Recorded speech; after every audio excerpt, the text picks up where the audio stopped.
Hey guys, welcome to Star Wars on High. Thank you for stopping by. We are back, and today we're going to talk about some really exciting tidbits coming out of the Bad Batch finale. But before that, I do want to say go to Star Wars Timelines channel and check out our most recent podcast. Guys, this is, I think, the best episode we've done together yet. We talked for like an hour and a half just about Revenge of the Sith. We covered the fights, we covered moments, we covered, things that could have improved, things that were perfect. I really loved recording it with them, so I want you guys to go check it out. And if it's your favorite movie like mine, I'd love to hear your thoughts in his comments down below. But to talk about what's at hand, the Bad Batch finale aired on Friday, so we're only a couple days after what I thought was an awesome and really successful first season of the Bad Batch. Heard some negativity online that I just don't agree with. And one of the ending moments of the Bad Batch, all of us knew there was something. They were hinting at something. We saw some obvious connections, but for fans like me who don't quite know the full scope of the EU content, like Legends, there was some really subtle details I missed. And today in the episode guide, they got revealed in a lot of detail. Without further ado, let's hop into it. All right, so if you go to the homepage, just StarWars.com, and you come down here to Star Wars The Bad Batch, Camino Lost, obviously if you're not caught up, go watch that now, don't get spoiled here. Click on the episode guide, and it has a couple different tabs. So you can look at the gallery from the episode, you can take a look at some of the trivia, which we're going to talk about in a second, and then the concept art, which is where it gets really interesting. Now let's talk first about this image.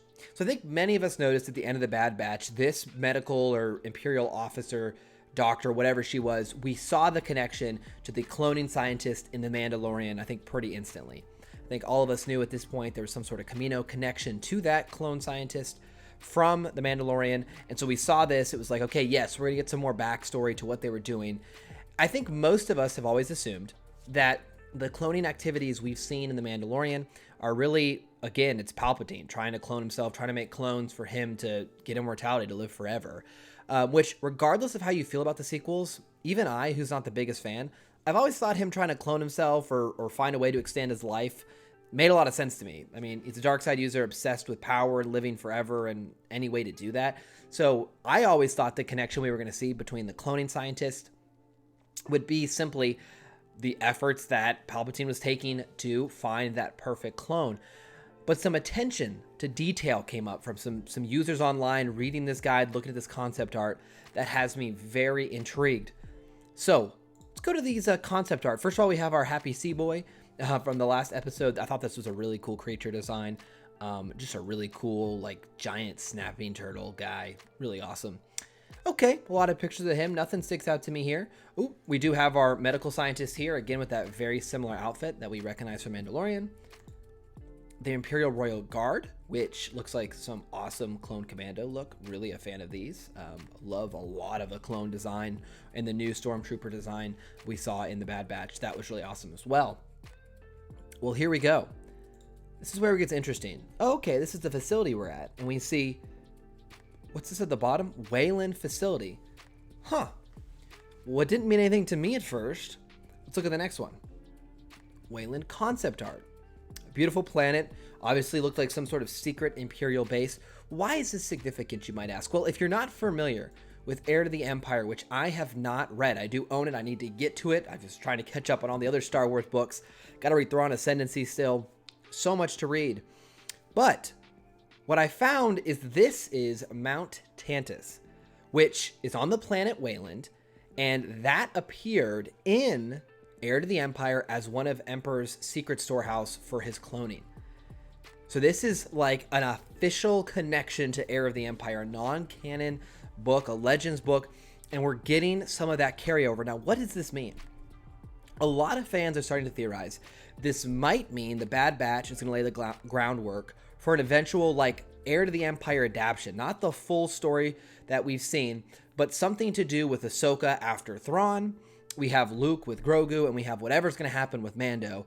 That might all connect for a TV version, a multi-episode crossover, who knows, of Heir to the Empire. And it makes so much sense to me that you could take some of the great aspects, the interesting parts of that story, and still tell it before we ever see Luke in A Force Awakens. Why not? I don't know if we've really fully explained what was happening in that period. It's possible in some of the additional canon books I have not read that we fill those gaps, but it does seem to me there could be some sort of adaptation. Maybe Ahsoka becomes the main character, the main protagonist with Mando, who knows? But it is certainly interesting to me that they're not afraid to make this connection, and I really applaud them. What I said about The Bad Batch, which I thought was an awesome first season, is it's laid the groundwork and showed us so many interesting things. I cannot wait to see where they go next. I think it was extremely successful, and moments like this make me so excited as a Star Wars fan. So, long story short, a facility, a planet referenced in Heir of the Empire was shown at the end of The Bad Batch. Awesome news, guys. What do you think? Do you care? Does this interest you at all? Did you know this already and I'm just catching up late? Let me know your thoughts down below. As always, appreciate all of your support. Again, go check out our podcast we did about Revenge of the Sith, and be sure to come back for our Thursday night live stream where we talk about all the Star Wars news together. Looking forward to interacting with you guys then. Thank you guys for stopping by. We'll be back very soon.